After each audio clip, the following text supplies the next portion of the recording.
جتنی زیادتی کی ہے اس سے اتنا بدلہ لے لو۔ قرآن مجید میں اللہ رب العزت کا ارشاد ہے ان النفس بالنفس والعین بالعین، جان کے بدلے جان، آنکھ کے بدلے آنکھ۔ اگر کسی نے آنکھ چھوڑی ہے تو اس کی آنکھ چھوڑ دو، کسی نے قتل کیا ہے تو اس کا بدلہ یہ ہے کہ اس کی جان لیا جائے۔ اتنا خیال رکھا جائے کہ جو تکلیف جتنی حد تک پہنچائی گئی ہے اس کے برابر اس سے بدلہ لے جائے۔ اور ایک مرتبہ اخلاق کا عیسائیوں کو دیا گیا جو یہودیوں کے اخلاق سے ذرا اوپر، اس کو اخلاق کریمانہ کہتے ہیں۔ وہ اخلاق یہ تھے کہ اگر تمہیں کوئی تکلیف پہنچاتا ہے تو تم اس کو معاف کر دو۔ اگر تمہارے ایک استاد پر کسی نے تھپڑ لگایا ہے تو تم اس کو معاف کر دو، اور دوسرا استاد بھی اس کے سامنے کر دو کہ تمہارا دل چاہے تو یہاں بھی تھپڑ لگا۔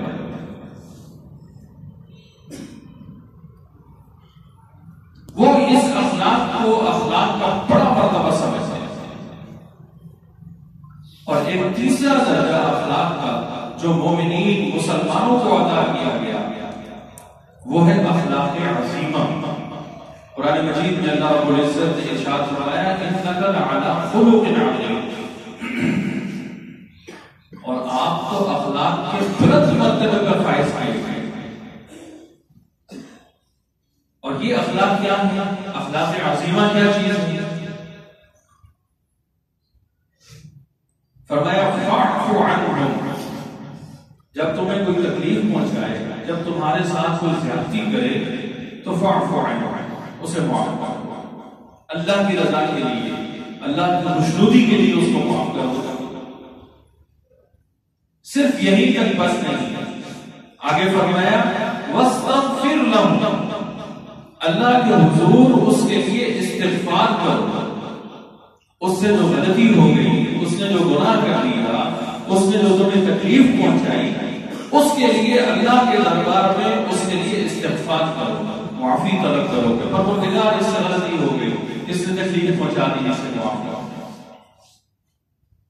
اور یہی تک بس نہیں فرمایا، آگے فرمایا وشاورہم فی الامر، اب اس کو چھوڑ مت دو، اس کے اوپر تم نے احسان کیا ہے، اس کو معاف کر دیا، اللہ کے حضور اس کے لیے دعا بھی مانگ رہے ہو، آگے فرمایا وشاورہم فی الامر، اس کے ساتھ پہلے جیسے تعلقات قائم کرنے کی کوشش کرو، اور اپنے معاملات کے اندر اس کے ساتھ مشاورت کرو۔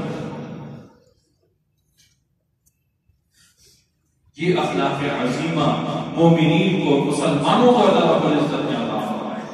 یہودی اور عیسائی سمجھتے تھے کہ ان کے اخلاق سب سے بڑے ہیں، لیکن اللہ رب العزت نے فرمایا انک لعلی خلق عظیم، آپ جو ہیں اخلاق کے بلند مرتبے پر فائز کیے ہوئے۔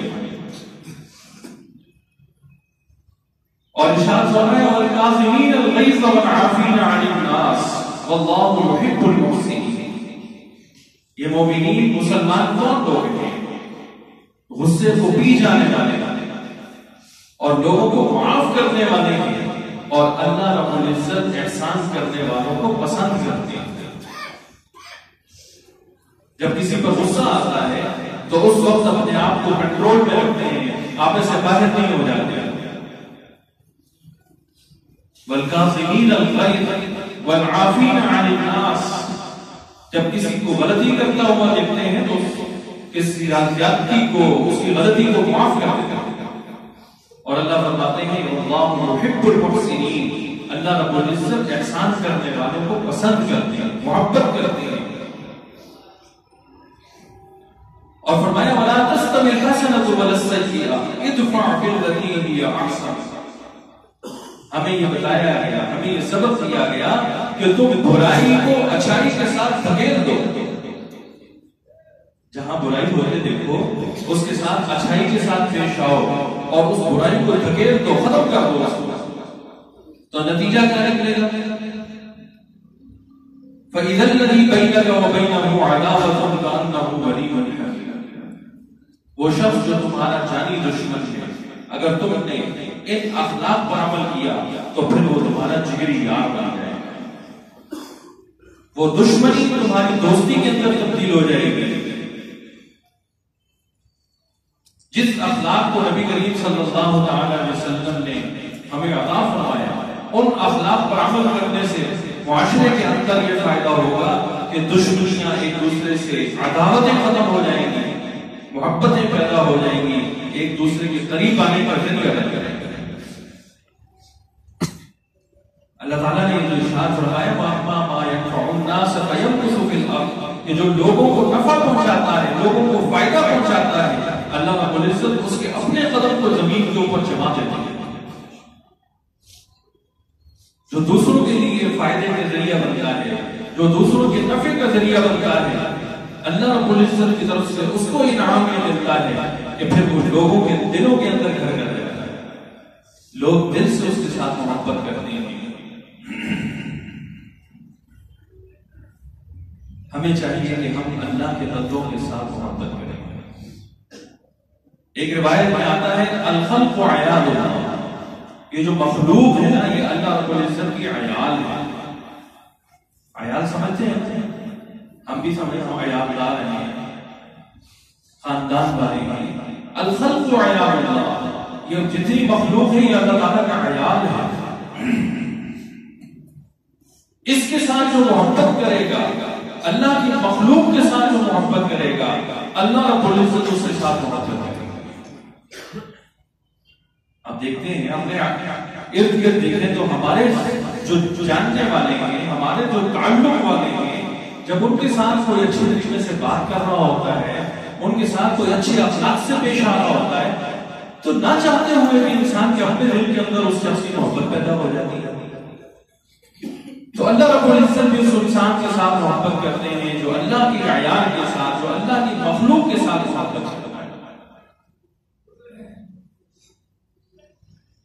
دین اسلام کا حسن دیکھیے، ایک تو مومن سے محبت کرنا ہوتی ہے، یہ تو بڑی بات ہے، یہ تو ہونا ہی چاہیے۔ عام انسانوں کے ساتھ بھی رحم سے پیش آنے کا ہمیں جو ہے وہ سبق دیا ہے۔ ایمان والوں کے ساتھ تو محبت ہونی ہی چاہیے، اپنے بھائی کے ساتھ، اپنے گھر والوں کے ساتھ، اپنے دوست احباب کے ساتھ، معاشرے کے اندر جب یہ ماحول بن جائے گا تو پھر اللہ رب العزت کی طرف سے بھی رحمتیں، برکتیں نازل ہوتی ہیں۔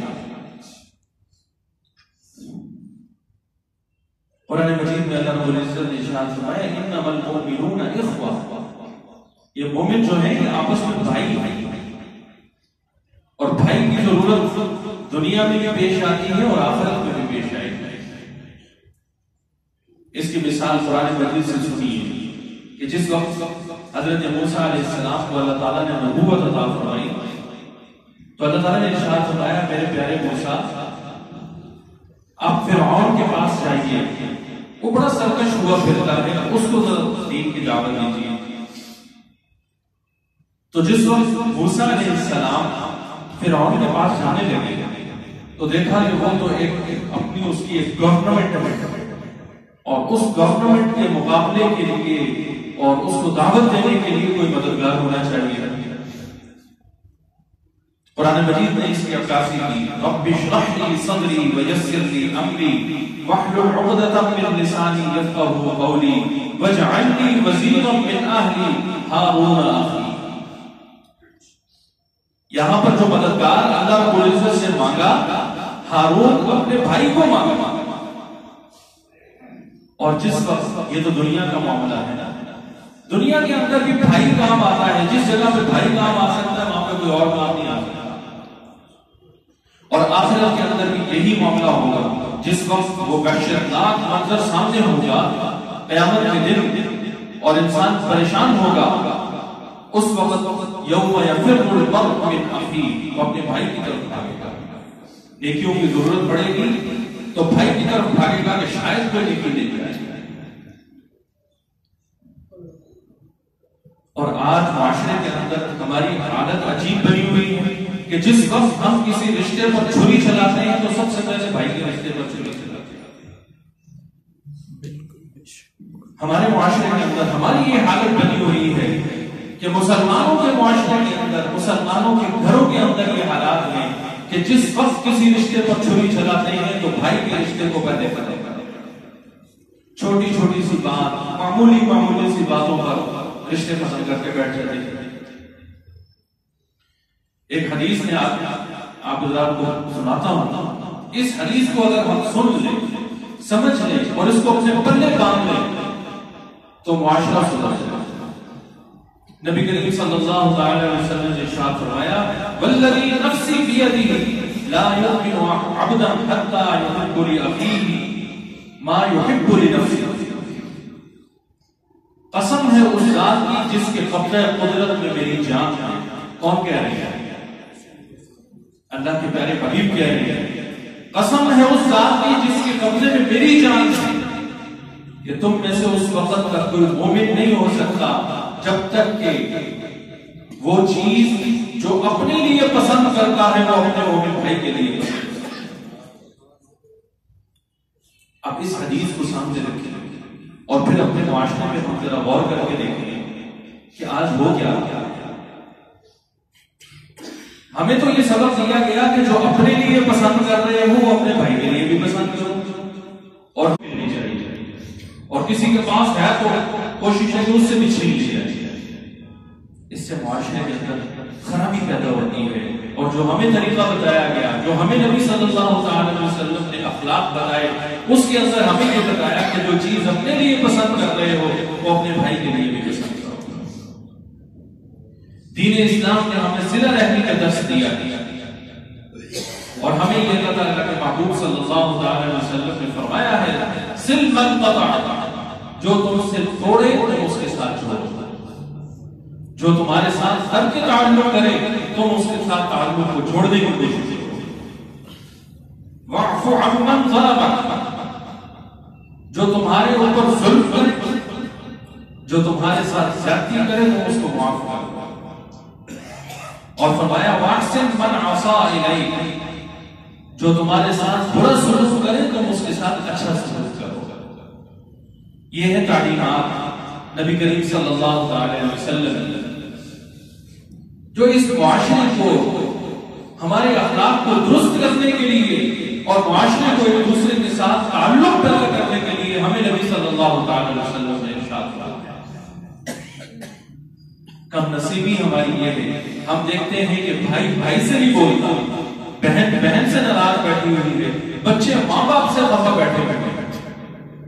اور ہمارا معاشرہ جو اس وقت اس نہج تک یہاں تک پہنچ چکا، حالات یہاں تک پہنچ چکے ہیں، ماں باپ کے ساتھ رہتے ہوئے، وقت گزارتے ہوئے ان کو تکلیف اور دقت محسوس ہوتی ہے، اور دوستوں کے ساتھ وقت گزارتے ہوئے ان کو بہت ہی راحت ہوتی ہے.